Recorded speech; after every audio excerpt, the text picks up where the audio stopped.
8 aydan beri sokağa çıkma yasağı devam ediyor. Perişan haldeyiz. Çocuklarımız perişan durumda. 8 aydır bir gelirimiz yoktur. Normal cebimizden yiyoruz. Yani yiyebileceğimiz hiçbir şeyimiz kalmadı. Evimiz yıkıldı. Bütün eşyalarımızla birlikte morozlarla çöpe atıldı. Dükkanım vardı. Dükkanım eşyalarıyla birlikte çöpe atıldı. Hani izin verilmedi eşyalarımızı alsak. Hani hendekçiler bırakmadı biz eşyalarımızı alsak. O sokağa çıkma yasağı devam edildikten sonra devlet bırakmadı. Bu sefer yani bu iki ateş arasında biz yandık. Olanlar bize oldu.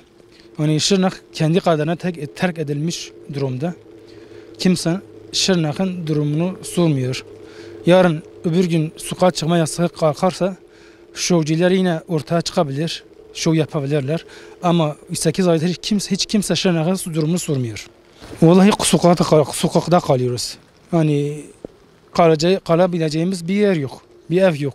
Yani ev bulamadık daha doğrusu. Kumçatı'da kalıyorduk. Bir kardeşimin evinde kalıyordu. Bir odada yani hepimiz yani bizle onlar iki odada kalıyorduk. Şimdi kadar 8 ay devam ediyor bu mağduriyetimiz. Yani büyük zorluklar çektik. Hala devam ediyoruz zaten bu zorluklar.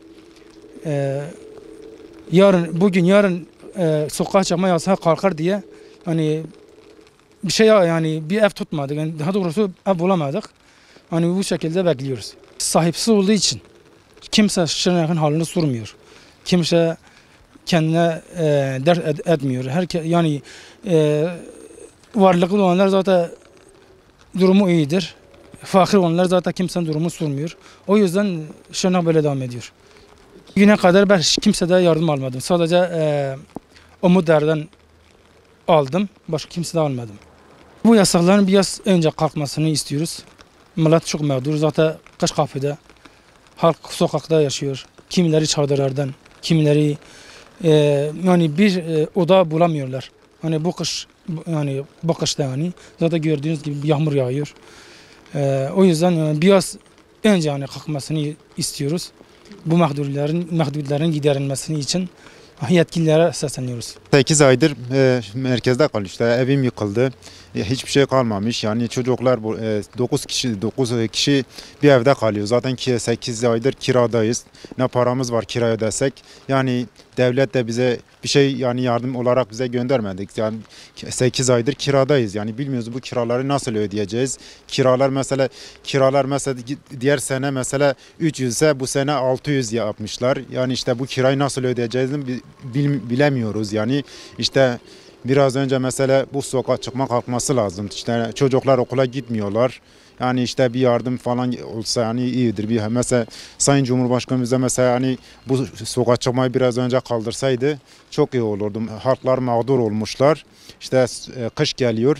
Mesela bu kışta mesela millet nasıl dışarıda kalacak? Yani işte girecek bir evin yok. Mesela eşyası kalmamış. Yani işte kimse mesela zaten şehir kalmamış.